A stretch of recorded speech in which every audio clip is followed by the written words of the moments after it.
terus pakai coverallnya.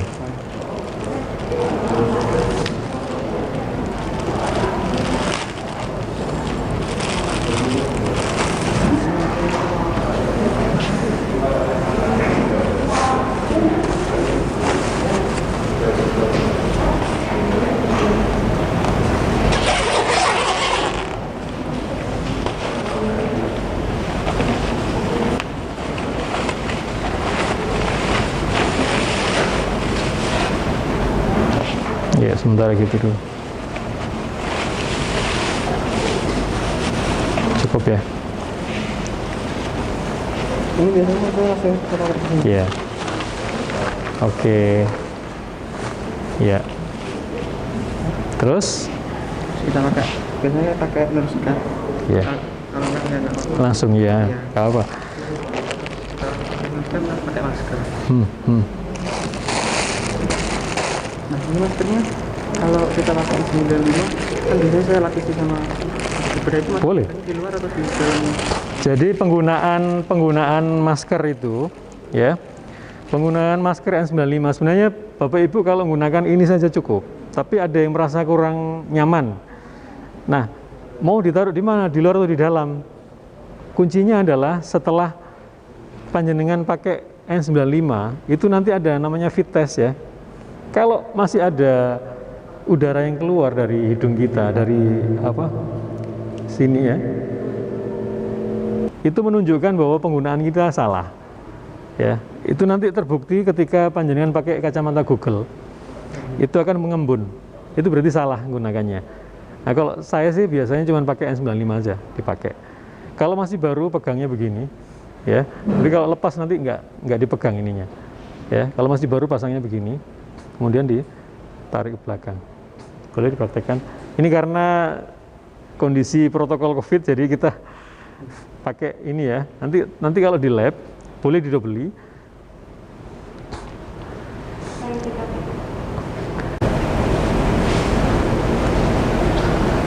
Ya. Nah, boleh didobel seperti ini ya. Tapi harus di fit test ya, di-fitkan sesuai hidungnya ya. Jadi nggak bisa distandarisasi sedalam apa.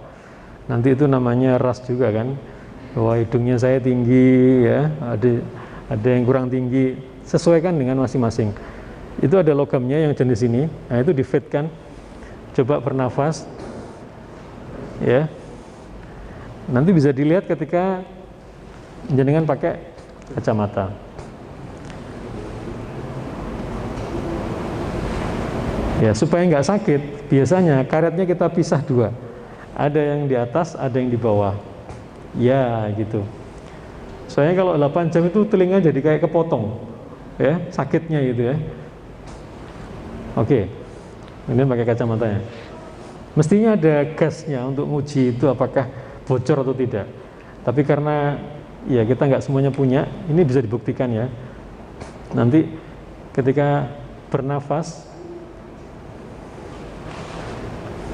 coba nafas.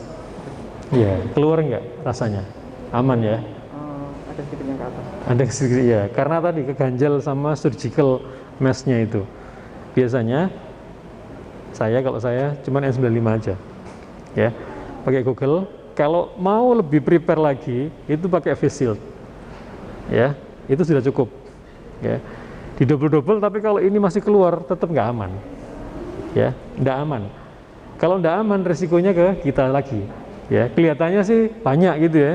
Maskernya 2 dipasang, nanti ditambah lagi 3 gitu ya. Tapi malah nggak aman. Ya, ini harus di fit test ya sampai kita ketika nafas itu dia nggak keluar ke mata kita. Oke. Ini hairnetnya juga pas ketinggalan lagi. Misalkan hijab, masker hijab gini bisa dipakai, bisa. Mau ditaruh di luarnya juga boleh. Ya, kalau kita nggak nyaman. Ya. Yang berikutnya adalah setelah itu ditutupkan, ya.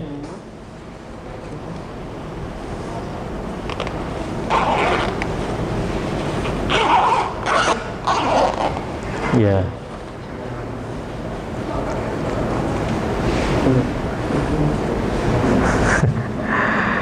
Jadi maaf ya, tadi hairnetnya juga nanti kita lihat teman-teman waktu di unboxing ya, kita bisa lihat.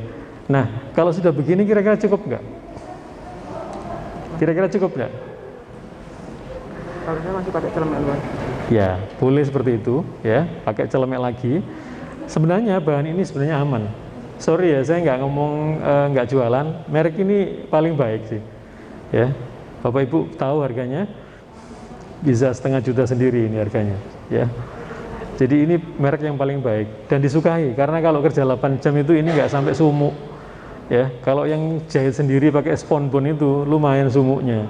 Ya, sudah ada AC-nya tapi tiap kali kok AC-nya panas ya gitu ya. AC-nya mesti dingin tapi jadi panas gara-gara pakai yang sponbon. Tapi kalau yang merek ini insya Allah lebih nyaman. Kalau mau bukti boleh ya, nanti sekali waktu masuk gitu ya 8 jam pakai ini kira-kira nyaman nggak gitu ya. Nah biasanya teman-teman ini kan begini ya, kita minta untuk didobeli handscoon-nya ya, dipakai didobel ya, kemudian diplester. Kalau nggak punya pakai plester gini juga boleh ya. Di lab biasanya ada yang warna kuning ya, kuning krem itu juga boleh ya, harganya lebih mahal daripada ini ya. Kalau misalkan pakai steril kan lebih panjang segini, boleh atau harus pakai plester? Kalau pekerjaannya cuman ngangkat-ngangkat aja, pakai handscoon yang panjang segini itu bisa. Tapi kemarin kami di awal itu harus ngambil darah. Ya, teman-teman bisa bayangkan ya, pakai handscoon yang panjang begini, kira-kira kalau pengambil darah itu enak nggak? Nggak terasa. Pasti nggak terasa. Makanya untuk safety-nya kita pakai handscoon-nya double. Ya, itu yang ketat ya, jangan yang kebesaran. Yang pakai M ya pakai M, jangan pakai L. Ya, kedodoran nanti repot ya, nyangkut-nyangkut jadinya. Biasanya kami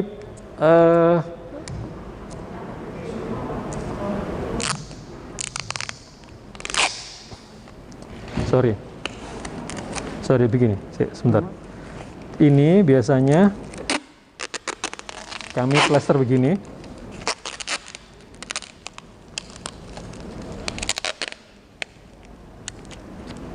Kemudian jadi saling bantu di dalam lab itu untuk masang ini. Ya, ini supaya bisa dibuka. Ya, satunya juga.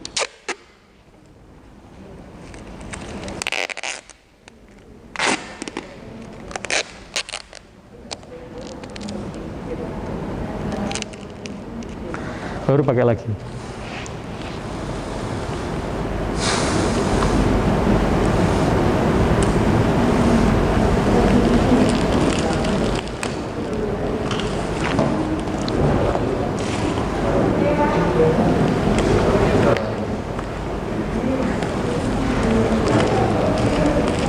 Oke.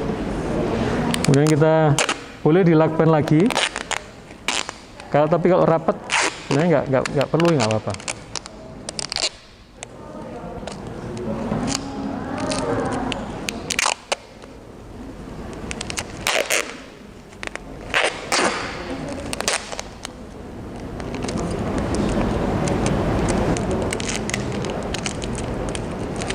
Oke.